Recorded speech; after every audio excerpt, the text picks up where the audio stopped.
तो हमें पहले से एक प्लानिंग करनी है कि जब मैं उसे स्क्रीन नहीं दे रही हूँ उस समय कोई दूसरी फेवरेट चीज़ हो सकती है। मे बी हम कलरिंग करते हैं या ब्लॉग्स लगाते हैं। तो हमें बच्चे को जब डाइवर्ट करना है तो एक बहुत पॉजिटिव ऐसी चीज़ की तरफ जा सकते हैं जो ज़्यादा क्रिएटिव है, जिससे कि बच्चे के लिए ये ट्रांजिशन ईजी हो जाए। ये नहीं है कि मदर वर्किंग है इसलिए बच्चे को प्रॉब्लम है। तो पेरेंटिंग एक वजह नहीं है इन डेवलपमेंट इश्यूज का, बट अगर हम अच्छे तरीके से पेरेंटिंग स्टाइल को एक सकारात्मक तरीके से यूज करते हैं तो उससे बच्चे का मानसिक, शारीरिक और इमोशनल डेवलपमेंट बहुत अच्छा होता है। नमस्कार दर्शकों, मैं दिया शर्मा। स्वागत है आपका एचपीएन न्यूज में। और आज हमारे साथ मौजूद है हमारे मुख्य अतिथि डॉक्टर आरजू बाला। सबसे पहले तो मैम मैं आपका धन्यवाद करना चाहूंगी कि आपने अपना कीमती समय हमें दिया। डॉक्टर आरजू बाला नोएडा के स्थित बाल विकास केंद्र टिकल्स में संस्थापक और निर्देशक है। वे 16 वर्ष से बाल विकास क्षेत्र में काम कर रही हैं। सबसे पहले तो मैम मैं चाहूंगी कि हमारे दर्शकों को अपने बारे में बताएं, कहाँ से अपने इस जो सेटअप है अपनी जर्नी की स्टार्ट किया और कैसे कैसे आप आगे इसमें इन्वॉल्व होते गए। तो मैंने अपना जो मास्टर्स है न्यूरो साइंसेस फिजियोथेरेपी में कस्तूरबा मेडिकल कॉलेज मैंगलोर से किया है और वहीं से मैंने अपनी जर्नी चाइल्ड डेवलपमेंट में स्टार्ट की। इट्स ऑलमोस्ट 16 साल से मैं इस फील्ड में काम कर रही हूँ और मैंने डिफरेंट ट्रेनिंग्स ली हैं जहाँ पे हम बच्चों के साथ चाइल्ड डेवलपमेंट पे वर्क करते हैं। सो मैम, जैसे कि आजकल हम देखते हैं कि बच्चों से रिलेटेड काफ़ी सारी ऐसी कॉमन प्रॉब्लम्स हैं जो देखने को मिलती हैं, जो जिसके काफ़ी सारे सिम्टम्स ऐसे जो अर्ली एज में मिल जाते हैं और काफ़ी सारे सिम्टम्स ऐसे जो बहुत बड़े तक भी नहीं मिलते हैं। तो अभी तक आपने कैसे कैसे बच्चों के लिए हेल्प की है, कैसे हेल्पफुल रहा है अभी तक का? तो हम डिफरेंट कंडीशंस में देखते हैं बच्चों को। काफ़ी हद तक हम जो कंडीशंस देखते हैं जिसमें बच्चे का डेवलपमेंट डिले होता है, तो वो फिजिकल डेवलपमेंट डिले हो सकता है या फिर लैंग्वेज और स्पीच डिले हो सकता है, जैसे बच्चा अगर लेट से बोल रहा है। उसके अलावा हम काफ़ी बच्चे देखते हैं जो ऑटिज्म स्पेक्ट्रम डिसऑर्डर्स पे हैं या उनका जो डेवलपमेंट है वो डिले जा रहा है। जैसे कुछ और कंडीशंस हो सकती हैं न्यूरोलॉजिकल, जैसे सेरिब्रल पॉल्सी, डाउन सिंड्रोम। सो इन कंडीशंस में भी बच्चों को विकास में अफेक्ट रहता है, तो जिसके लिए उनको थेरेपीज की ज़रूरत होती है। सो मैम, ये सारी वो आम बीमारियां जो अभी तक जिनसे आपने डील करी है या इसके अलावा भी कोई आम बीमारियां हैं? ये देखिए, हम पहली बात ये नहीं बोल सकते कि ये एक बीमारी है, राइट। तो जब हम डेवलपमेंट इश्यूज की बात करते हैं बच्चों में तो ये एक न्यूरोलॉजिकल कंडीशन होती है। तो आप ये कह सकते हैं कि बच्चा उन चीज़ों को अलग तरीके से अनुभव करता है या कुछ ऐसी कंडीशंस होती हैं जिसमें ब्रेन में थोड़ा इंसल्ट हो सकता है जिसकी वजह से डेवलपमेंट डिले है। तो अगर मैं बोलूँ कि ये एक बीमारी है जिसका इलाज हम ढूंढ रहे हैं, तो नहीं। इसमें बच्चे का विकास थोड़ा स्लो है, वो ब्रेन से भी हो सकता है, इन्वायरमेंट फैक्टर से भी हो सकता है, जिसको हम फैसिलिटेट करते हैं। मैम, अगर हम नॉर्मल आज की बात करें, जो आज की जनरेशन में हम रह रहे हैं, वहाँ तो ये कहा जाता है कि अगर किसी बच्चे को किसी तरीके की डेवलपमेंट इश्यूज आ रहे हैं कि वो धीरे से डेवलप हो रहा है या कम एक्टिव है, तो पेरेंट्स जो है, ग्रैंड पेरेंट्स जो है, बेसिकली वो पेरेंट्स को ट्रॉमेटाइज करते हैं कि तुम्हारी वजह से या तुम ऐसे हो इसलिए तुम्हारे बच्चे भी ऐसे हैं। कहीं ना कहीं ये रहता है। तो आई थिंक ये मिथ है या रियलिटी है? तो आई विल से डेफिनेटली इसमें बहुत मिथ्स भी हैं कि अगर बच्चे का विकास डिले है तो उसके लिए हमें पेरेंट्स को ब्लेम नहीं करना है। हालांकि हम देख रहे हैं जैसे हमारे लाइफस्टाइल चेंजेस आ रहे हैं, पेरेंट्स वर्किंग है, मदर भी वर्किंग है, राइट। तो उसमें बहुत बार मदर में ये गिल्ट आने लगता है कि क्या मैं बच्चे के साथ टाइम नहीं बिता रही हूँ इसलिए बच्चे में डिले है। तो यस, इन्वायरमेंट का असर जरूर होता है, बट ये नहीं है कि मदर वर्किंग है इसलिए बच्चे को प्रॉब्लम है। तो पेरेंटिंग एक वजह नहीं है इन डेवलपमेंट इश्यूज का, बट अगर हम अच्छे तरीके से पेरेंटिंग स्टाइल को एक सकारात्मक तरीके से यूज करते हैं तो उससे बच्चे का मानसिक, शारीरिक और इमोशनल डेवलपमेंट बहुत अच्छा होता है। तो मैम, जैसे आजकल बच्चे हैं, अगर हम नॉर्मली बात करें पेरेंट्स की, तो पेरेंट्स क्या करते हैं, अपने बच्चे को डे केयर में डाल देते हैं। आज से ज़्यादा हम देखते हैं कि हस्बैंड वाइफ वर्किंग है, तो कहीं ना कहीं उन्हें रहते हैं कि ग्रैंड पेरेंट्स है, पता नहीं बच्चों का ध्यान रख पाएंगे नहीं रख पाएंगे। ये आज की जनरेशन की मेंटालिटी ऐसी हो गई आई थिंक। तो वो डे केयर में डालते हैं बच्चा, सुबह 8 बजे से लेकर रात के 8 बजे तक डे केयर में, मॉर्निंग 7 से नाइट 7 o'clock तक डे केयर में। तो इसका भी कहीं ना कहीं कोई साइड इफेक्ट पड़ता है बच्चों की मेंटल हेल्थ पर? तो देखो, पहले हमें ये समझना है कि डे केयर का क्या यूज है बच्चे की डेवलपमेंट में। अगर मदर और फादर दोनों वर्किंग हैं और उस समय हम बच्चे को, और कई पेरेंट्स ऐसे भी हैं जिनके ग्रैंड पेरेंट्स साथ नहीं हैं, राइट, क्योंकि हम बहुत न्यूक्लियर फैमिलीज भी हैं, और वहाँ पे अगर हम बच्चे को कुछ घंटे के लिए डे केयर भेज रहे हैं तो उसके पॉजिटिव इफेक्ट्स भी हैं। तो वहाँ बच्चे को बहुत सारी एक्टिविटीज़ में इन्वॉल्व होने का मौका मिलता है, एक स्ट्रक्चर मिलता है, तो इससे बच्चे को डेवलपमेंट में अगर हम कहें तो हेल्प मिलता है। अब नेगेटिव इफेक्ट कैसे हो सकता है इसका? मान लीजिए एक बच्चा डे केयर जा रहा है और वो इवन बाकी बच्चों के साथ ना खेल के अकेला कोने में खेलता रहता है, राइट? वो इंगेज ही नहीं हो रहा है किसी से, या वहाँ पे एक स्क्रीन लगा है और बच्चा स्क्रीन टाइम ही कर रहा है। उस सिचुएशन में बच्चे का डेवलपमेंट नहीं होगा। तो वहाँ पे पेरेंट्स का ये बहुत बड़ा रोल हो जाता है, माता पिता का, कि वो इन छोटे छोटे साइंस को समझें। अगर ये लक्षण दिख रहे हैं बच्चे में, मान लो डे केयर से ही एक डे केयर का भी एक रोल आ जाता है कि वो बताएं कि आपका बच्चा अकेले रहता है या बाकी बच्चों के साथ नहीं खेल रहा है, तो वो साइन हर बच्चे में नहीं आएंगे।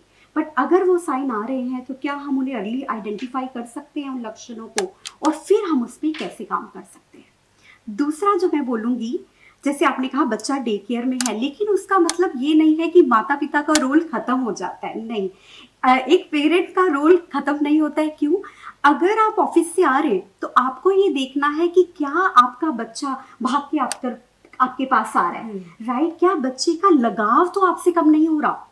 तो उस समय ये रोल बहुत इंपॉर्टेंट हो जाता है कि जितने भी घंटे आप बच्चे के साथ हैं, क्या हम वो क्वालिटी टाइम बिता रहे हैं या उसके साथ कुछ ऐसी एक्टिविटीज कर रहे हैं जिससे बच्चे का डेवलपमेंट इंप्रूव हो।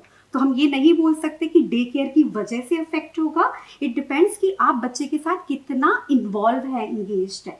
हम लेकिन आजकल जो क्वालिटी टाइम वाला है वो तो कहीं ना कहीं फ़ोन के बीच में रह गया है कि पेरेंट्स क्या करते हैं, बच्चों को फ़ोन दे दिया। अगर वो इवन घर पे भी है, लाइक संडे ऑफ रहता है ऑलमोस्ट सबका, सभी पेरेंट्स जो ये वीडियो देख रहे हैं सभी को ऑफ रहता है, तो पेरेंट्स क्या करते हैं, अपना कोई भी वर्क कर रहे हैं, बच्चे को फ़ोन दे दिया, टीवी चला दिया, तो बच्चा सारा दिन टीवी से इंटरेक्ट हो रहा है या फ़ोन से इंटरेक्ट हो रहा है, उसके बाद भी वो अपनी फैमिली को वो प्रायोरिटी नहीं दे पाता। फिर पेरेंट्स का कंसल्ट रहता है कि हमारा बच्चा हमें टाइम नहीं देता है, फोन और टीवी में ज्यादा घुसा रहता है। तो ये बचपन से ही एक बहुत बड़ी प्रॉब्लम है दिया। इसमें मैं कैसे, तो मैं हमेशा ये नहीं चाहती कि हम पेरेंट्स पे एक फिंगर पॉइंट करें कि ये हमने देने से हुआ। हमें एक डेवलपमेंट को समझना जरूरी है, ठीक है? स्क्रीन टाइम का डेफिनेटली ब्रेन पे बहुत एडवर्स इफेक्ट्स है। अगर कम उम्र में बच्चे को हम ज़्यादा देर स्क्रीन दे रहे हैं तो कहीं ना कहीं उसमें बच्चा लॉस्ट हो रहा है, क्योंकि वो वन वे कम्युनिकेशन है, राइट? और उसके बाद बच्चे में उसका एडिक्शन आने लगता है। तो कहीं ना कहीं जो एक सामाजिक विकास बोलते हैं ना, सोशल इंटरैक्शन, वो अफेक्ट होने लगता है। हालांकि अब WHO की इवन रिकमेंडेशंस के हिसाब से भी 18 मंथ से कम एज में तो हमें स्क्रीन देना ही नहीं है, राइट? लेकिन क्या होता है कि हमें कई बार ये ईजी हो जाता है, राइट? इसलिए जब मैं कहती हूँ ना, पेरेंट या फैमिली इन्वायरमेंट बच्चे के विकास को बहुत अफेक्ट कर सकता है। कैसे? अगर हम बच्चे के बिहेवियर को शेप करने लगे। कैसे? बहुत यंग एज से आप स्टार्ट कर सकते हो। सिंपली अगर हम उसका रूटीन बनाने लगे। जब मैं रूटीन की बात करती हूँ, सिंपल रूटीन्स जैसे सोने और जागने का रूटीन, खाना खाने का रूटीन, टॉयलेट ट्रेनिंग का, और इवन खेलने को भी कैसे हम उस दिन की दिनचर्या में डालें। तो अगर हम स्लीप साइकिल की बात करें तो 3 से 5 साल के बच्चे को कम से कम 10 से 13 घंटे की नींद की जरूरत है, ठीक है? अब पेरेंट्स ऑब्वियसली एडल्ट्स 8 घंटे की नींद ले रहे हैं। बहुत बार जब मैं पेरेंट्स से डिस्कस करती हूँ तो बच्चा भी पेरेंट्स के साथ ही सो रहा है, 12 बजे, 1 बजे, कई बार 11 बज रहे हैं, राइट? बहुत लेट है, और उठ वो वही टाइम रहा है। तो कहीं ना कहीं बच्चे की नींद पूरी नहीं हो रही है। तो डिलेड स्लीप, उसका भी ब्रेन के डेवलपमेंट पे बहुत अफेक्ट होता है। बच्चा पूरा दिन जो खेल रहा है ना, जो लर्निंग हो रही है, वो ब्रेन में जो डेवलपमेंट हो रहा है वो उन्हीं आवर्स में हो रहा है जब हम सो रहे हैं। तो अगर हम रात के टाइम, जैसे स्क्रीन टाइम है, तो स्क्रीन हमें भी पता है, हम कोई भी स्क्रीन यूज करें उससे ब्लू लाइट्स एमिट्स होती हैं। हमारी बॉडी में एक हार्मोन होता है मेलेटोनिन। अब ये हार्मोन जब हमारी बॉडी में इसकी मात्रा बढ़ती है तो हमें नींद आती है। लेकिन जब हम स्क्रीन यूज कर रहे हैं तो ये जो ब्लू लाइट निकलती है, ये हमारे ब्रेन को सिग्नल देती है डे लाइट का कि अभी दिन है। तो वो हार्मोन जो है हमारे बॉडी में रिलीज होना सप्रेस होने लगता है, जिससे नींद नहीं आती है। तो कई बार पेरेंट्स बोलेंगे हमारा बच्चा सो ही नहीं रहा है उस समय। तो आपको क्या करना है, 1 घंटा पहले हमें सोने से पहले एक बेड टाइम रूटीन बनाना है, जब सारे स्क्रीन्स बंद कर देने हैं।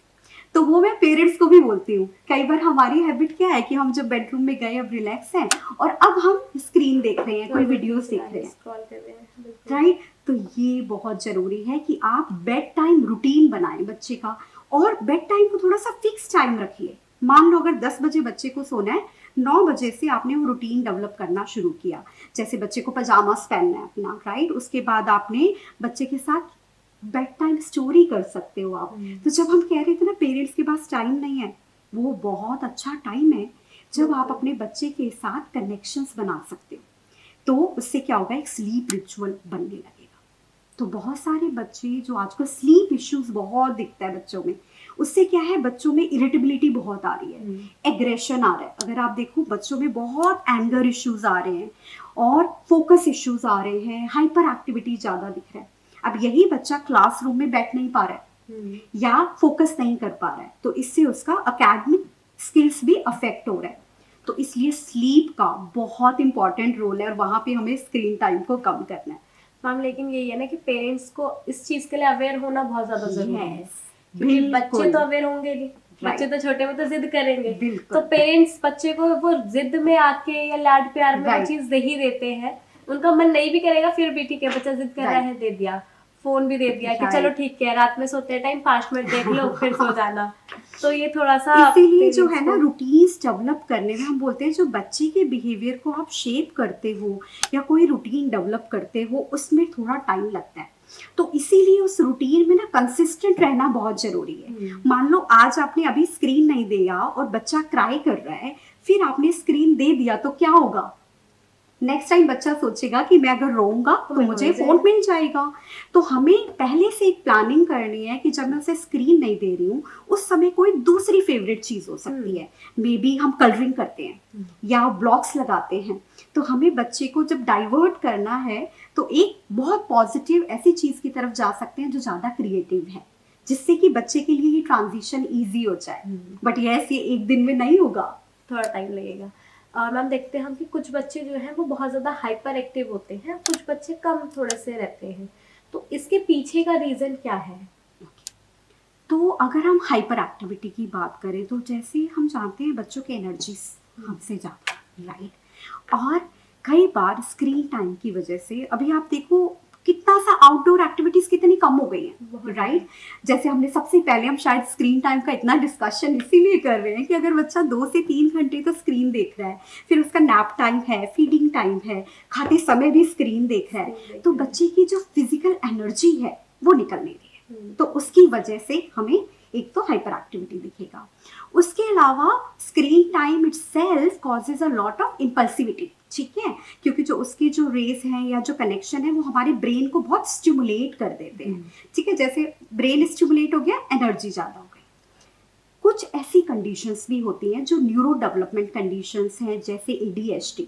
तो इसका ऐसा नहीं है कि स्क्रीन देखा बच्चे को इसलिए ADHD हो गया, ये एक न्यूरो डेवलपमेंट कंडीशंस है।